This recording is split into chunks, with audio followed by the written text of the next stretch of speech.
If you're training for your fastest marathon, sub 3, sub 4, whatever your goal is, this will hit home. I used to be stuck too, and it's frustrating. You know you're capable of more, you're doing decent training and getting decent results, but nowhere near what you're capable of. We often tell ourselves lies. I don't have time. I'll go all in after this race. I'm doing pretty well already. But the truth is, I wasn't all in. And once I changed that, everything shifted. And in this video, I'll show you the 6 biggest changes I made to unlock my best ever performances. If you're serious about becoming the best possible runner you can be, this is for you. This isn't a motivational speech. This is exactly what happened. I stopped fitting running in and built my life around it. And there's a big difference between training regularly and training like it really matters with intent. And what that looked like for me was I started running. I was awful and I wanted to be better. It kind of made everything in my life made sense, and I wanted more of that. I wanted more of the mental side of it, but I wanted to improve physically and physiologically as well. I wanted to just get as good as I possibly can do, and running teaches you that process has to be gradual, or else very quickly it will let you know in the form of an injury or burnout. But almost immediately, I knew this is what I want to do. And so the task became, how do I turn this obsession into something that I can commit much more time to? And what that meant for me is I needed to find my niche. I needed to find what I could compete in, not just nationally, but internationally.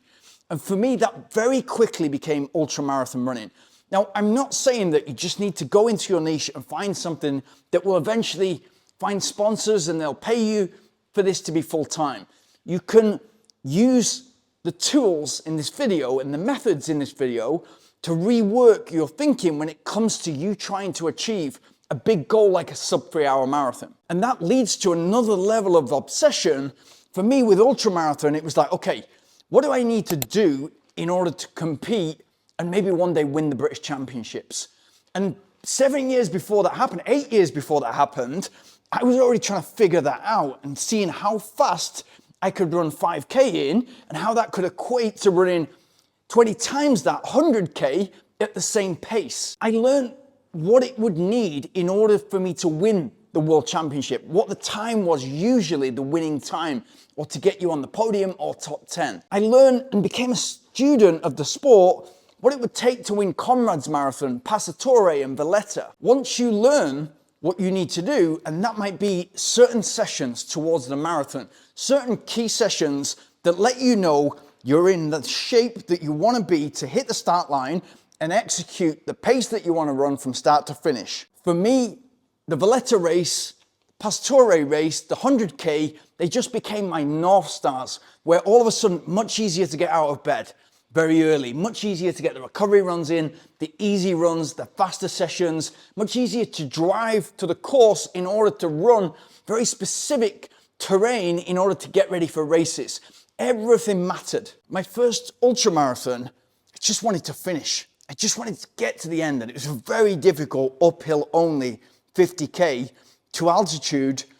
But when I got to the top and finished, it gave me emotions that I'd never felt before.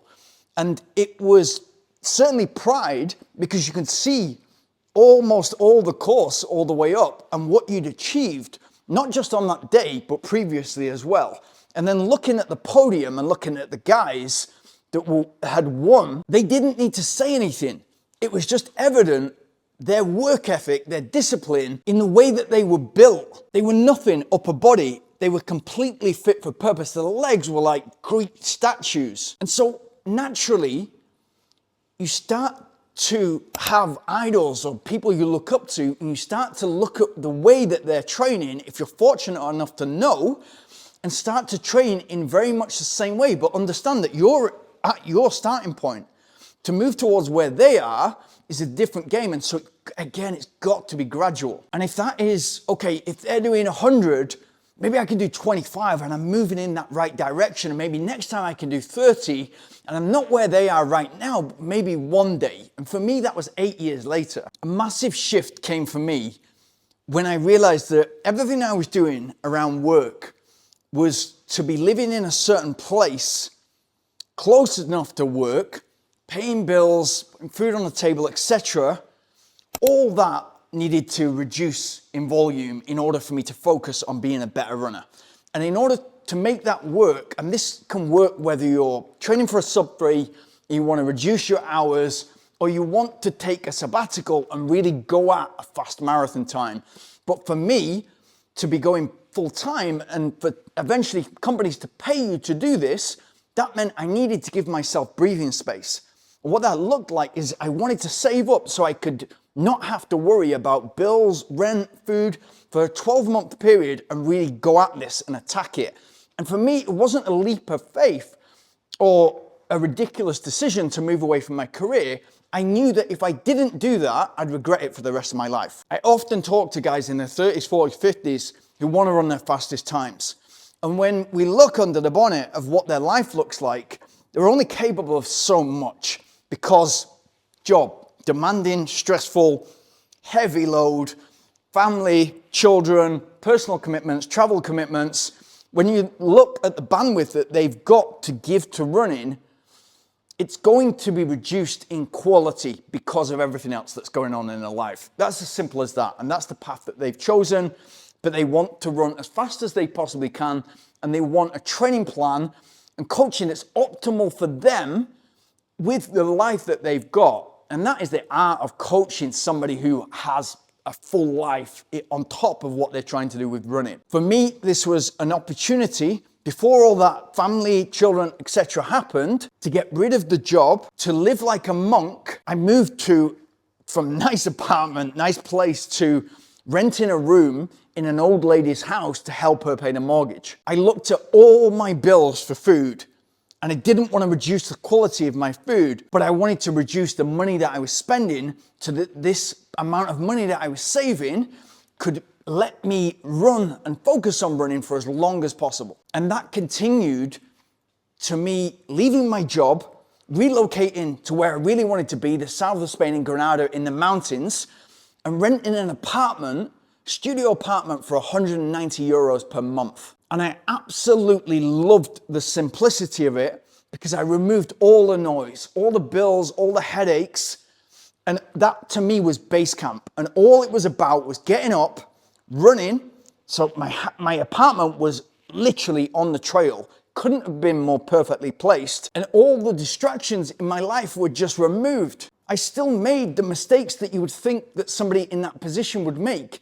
I thought that more time available meant more training, and it wasn't the case. It took me a little bit of time to learn that. It's more to do with how much it gives you on the recovery side so that you can put together higher quality training. It is insane if you've got 6 things in your life that are the priority and you strip back 5 of them and they're no longer a concern and you're just laser-like focused on one element, how far you will move forward. And I know that is extreme, but you can have your own version when it comes to the goal that you're trying to achieve with running. It doesn't take a lot of extra planning to optimize your nutrition, for example, to optimize your training, to work with the right coach, to get the right strength training for you in order to make you a faster runner. And if you look at all of those elements, 10 to 15 minimum, that are making you a better runner, it doesn't take a great deal for you to get on the right path and to be getting way faster times, way faster results for your training. You don't all of a sudden remove those things and your laser-like focus is on running and all of a sudden you start winning races, running your fastest times. It's not overnight. And so you still need to have that patience and appreciation for the delayed gratification and just the consistency that to a relentless nature that it's happening. Whatever is happening in life, it's happening, and that consistency is being built over the weeks and months. Of course, what it allows you to do is look under the bonnet and look at all those different areas and actually feel what a real recovery run feels like and how it feeds in to your higher quality sessions, how they feed into your race results. And when you plug yourself into a system, like my environment all of a sudden became all about high performance sport and getting as fast as I possibly can. When that is your sole focus, the results can be electric. And for me, what that looked like in reality was within a 3-year period, I went from running 3 hours 25 for the marathon to running 2 hours and 24 for the marathon. And then the natural next step, because I ran that very evenly, like 112, 112, pretty much. The natural next step was for me to go for that sub 220. What it actually meant was I became way faster in ultra races, in trail races, and started to win races, and then very quickly got those sponsors on board. Out of 10, how much would you give your commitment to running? You've got a big goal, no doubt, sub 3 or sub 4, whatever it is, but how would you rate yourself out of 10 commitment-wise to that project?